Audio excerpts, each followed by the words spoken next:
3 law firms on retainer. I don't know how much money is coming in, but I know that a lot of money is going out every single month for Diddy. The Netflix documentary about Diddy aired in December 2025, and everyone watched it. Everyone talked about it. But here is what they did not tell you. Katt Williams gave them testimony about Shakur, real testimony, and they cut every second of it before the final edit. That is not a theory. That is a verified fact. The footage existed. The cameras rolled. The witness spoke. And then somebody made sure you never heard a word. So the real crime is not what they showed you. It is what they removed.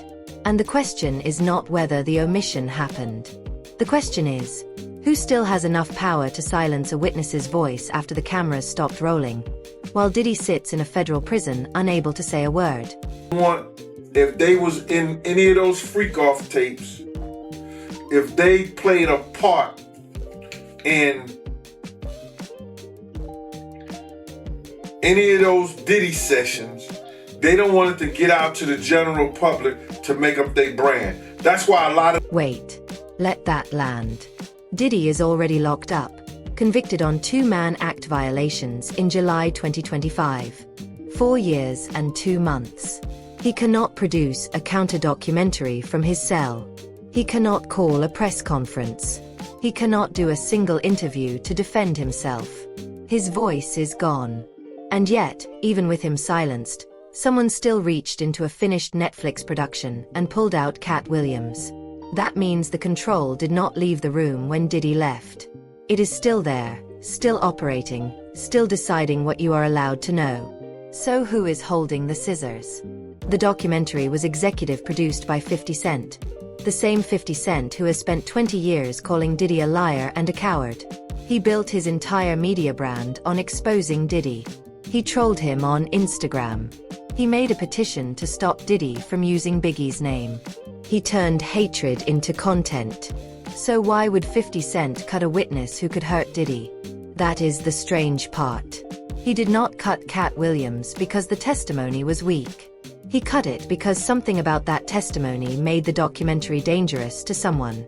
And whoever that someone is, 50 Cent decided protecting them was more important than finishing the hit job. Think about that. A man who has publicly accused Diddy of being involved in Shocker's passing for 2 decades suddenly goes quiet on one specific witness. He does not trash Williams. He does not say Williams is lying. He just removes him. That is not aggression. That is damage control. And damage control always means someone is scared. But the media layer is only half of it. The legal system has its own way of burying the truth, and it is built directly into the first arrest in this case in 27 years. Keefe D was arrested in September 2023. He is the only living person who has ever put Diddy at the center of a criminal plot. He told investigators back in 2008 that Diddy offered $1 million. A former LAPD detective named Greg Kading documented the whole thing. That proffer exists. It is real. But here is the trap. Keefe D is also the defendant. He is the man charged with orchestrating the shooting. Convict him, and the only witness who can link Diddy to a bounty disappears. Let him walk, and the man who admits he was in that Cadillac goes free. The system cannot win without losing the bigger story. That is not a mystery. That is a structural nightmare. Now look at the trial date. Keefe D was supposed to go to trial in early 2026. Then a Las Vegas district court judge pushed it to August 10, 2026. The reason? Voluminous new evidence. Those are the exact words. The defense attorney said it. The court agreed.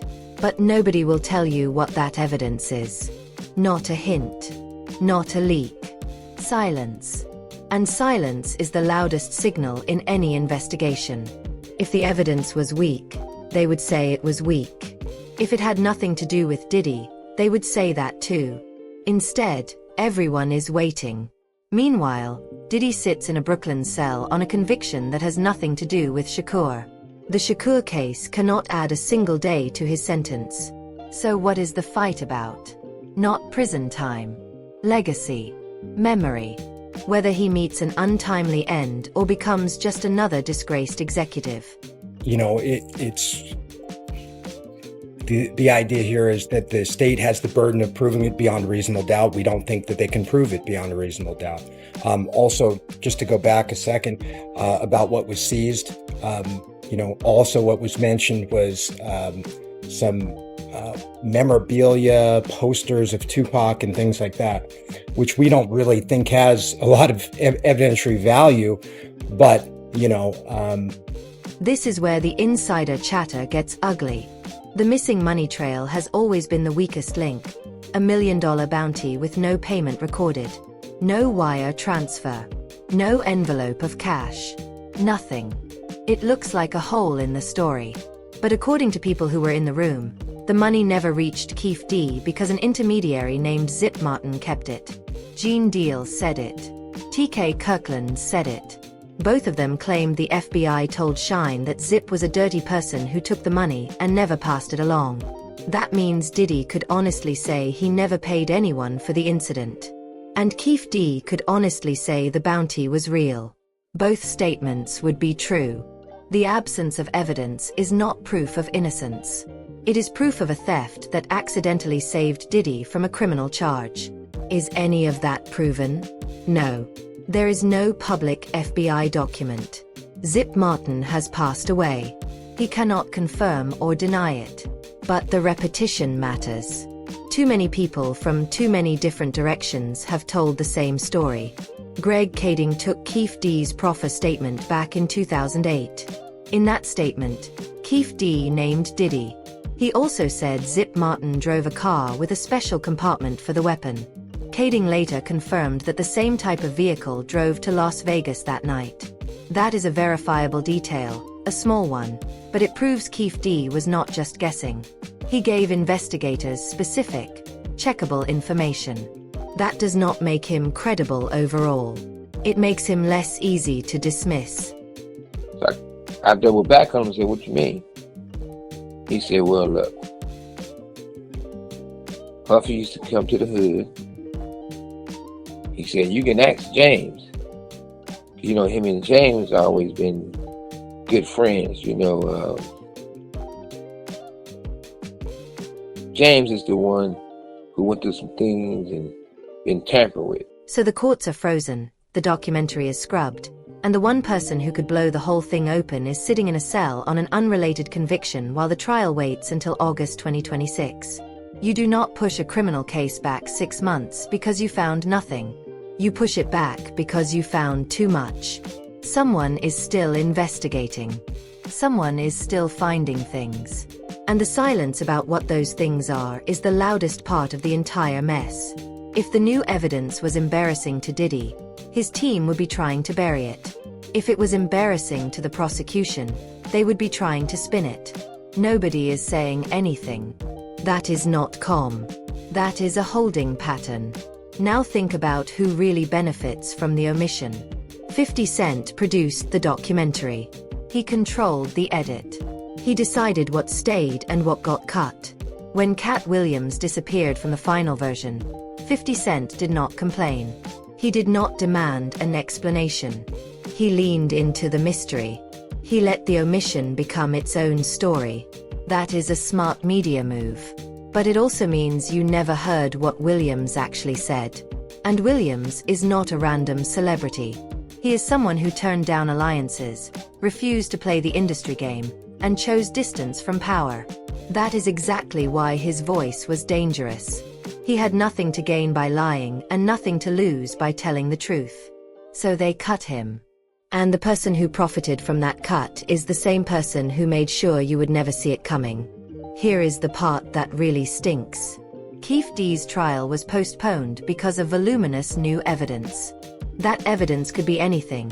A recording, a document, a witness who finally decided to talk, or something that directly names Diddy. Nobody knows. But the timing is filthy. The postponement happened after the documentary aired, after the omission was locked in, and after Diddy was already in prison.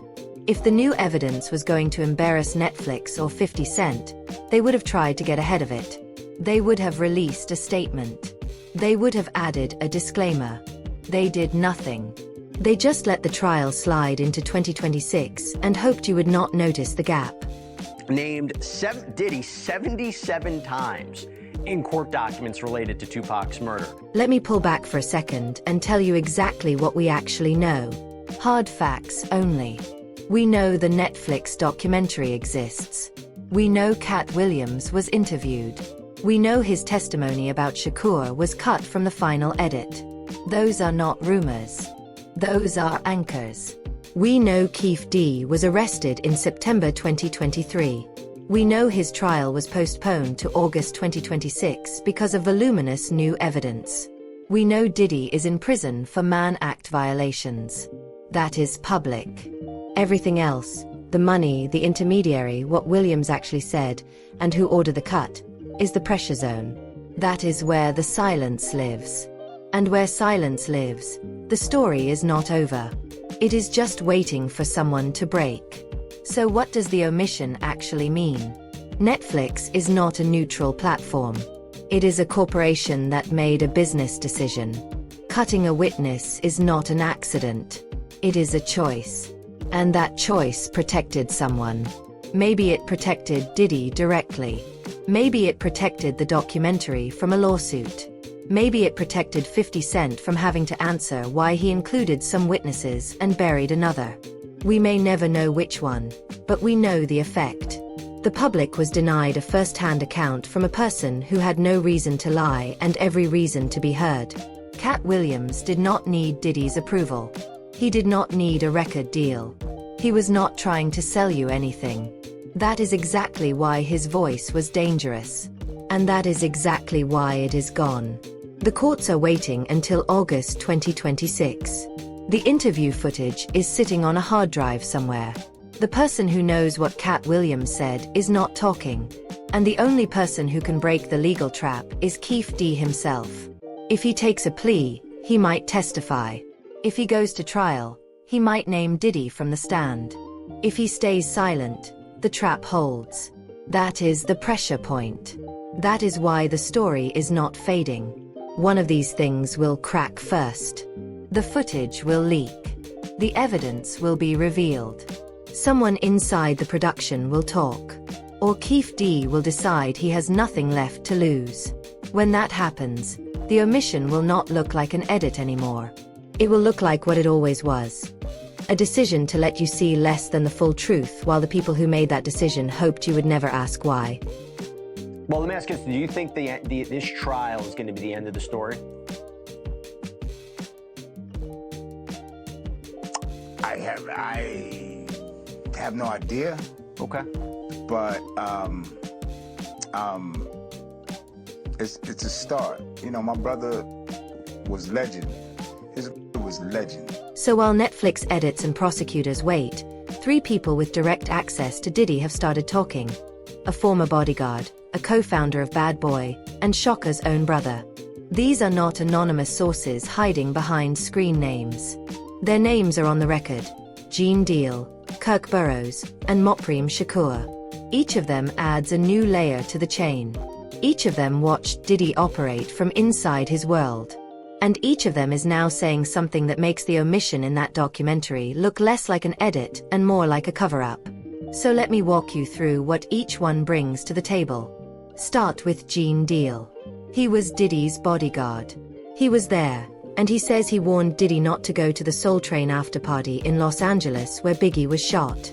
His warning was specific. He told Diddy, "If we go to this party tonight, one of us is going to get seriously injured. Somebody is going to face consequences." That is not a vague feeling. That is a man with direct knowledge of how dangerous that room was going to be. Diddy's response? He did not want to hear it. He brushed Deal off. They went anyway, and hours later, Biggie was gone. Now, Deal's interpretation is not proof of conspiracy, but the warning itself is a verifiable claim from someone who was physically present. The question nobody asks is simple. Why would a bodyguard who saw everything up close feel the need to say that out loud unless he already sensed something was badly off? Kirk Burroughs is a different kind of witness. He was not security. He was a co-founder of Bad Boy. He helped build the company. And according to him, Diddy forced him to sign over 25% of his stock by threatening him with a baseball bat. Think about that. The man who built the label with Diddy was allegedly intimidated into giving up his ownership. That is not about Shakur. That is about how Diddy allegedly operates when someone crosses him or knows too much. Burroughs is now on record saying he believes Diddy had a lot to do with Shakur's passing. He says it outright in the documentary. A co-founder. An insider from the very top. That is not a random accuser. That is someone who saw the machinery from the inside and is now saying it was built to crush people. Now, I ain't trying to say that's some kind of conspiracy, and maybe some other shit was going on, or this, that, and the third. But brother, he had that conversation with K. Slade 2 weeks before he was murdered. Then there is Mopreme Shakur, Shakur's brother. He says Diddy called him after the incident. Called him directly to say, "I ain't have nothing to do with your brother's passing." Wait. Why would an innocent person make that call? You do not pick up the phone and call the victim's brother unless you are worried. Unless you know people are already looking at you. Unless you feel the heat and want to get ahead of it. Mopreme says the call happened. He says Diddy reached out man to man. And then Mopreme adds something even stranger. His family hired an investigator to look into Diddy's connection to the case. Not the police. Not the prosecutors. The family. That means after 27 years, after the arrest of Keefe D, after all the documentaries, the people who lost Shakur still do not believe the official story. And they are spending their own money to prove it. So what do these three add up to? A bodyguard who warned of violence. A business partner who was allegedly threatened into silence. A brother who got a denial phone call he never asked for. Each one of them is a small cut, but together they start to show a pattern. Diddy allegedly silences threats. Sometimes with a baseball bat. Sometimes with an edit bay. Sometimes with a phone call designed to get ahead of suspicion. And the person who benefits from the omission in the Netflix documentary is the same person who has been doing this for 30 years. Now let me give you a softer layer. It is not evidence, but it is strange enough to matter. Former associates say that after Shakur passed away, Diddy started acting like he wanted to become him. He wore the same yellow and black Versace shirt that Shakur made famous. He allegedly tried to sleep with the same women Shakur had been with. Sally Richardson, Sarah Chapman, and others. Gene Deal said it outright. Diddy idolized Shakur but did not like him while he was alive. Then, after the shooting, he allegedly started using the same speech patterns and the same verbiage. Listen to Diddy's Grammy speeches.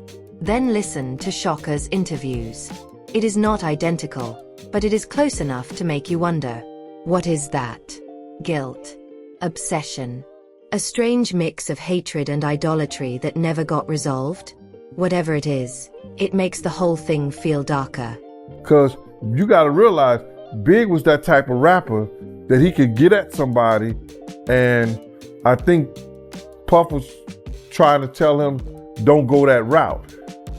You understand what I'm saying? But still putting out songs like Who Shot Ya in the intro, but telling Big not to go at nobody, which was crazy. And here is where the legacy fight becomes the real battle. Diddy is already serving his sentence for the Mann Act convictions. The Shakur case cannot put him in a different cell. It cannot add years to his time. So what is the point? The point is memory. If the public believes Diddy was involved in a serious crime, he faces severe legal consequences.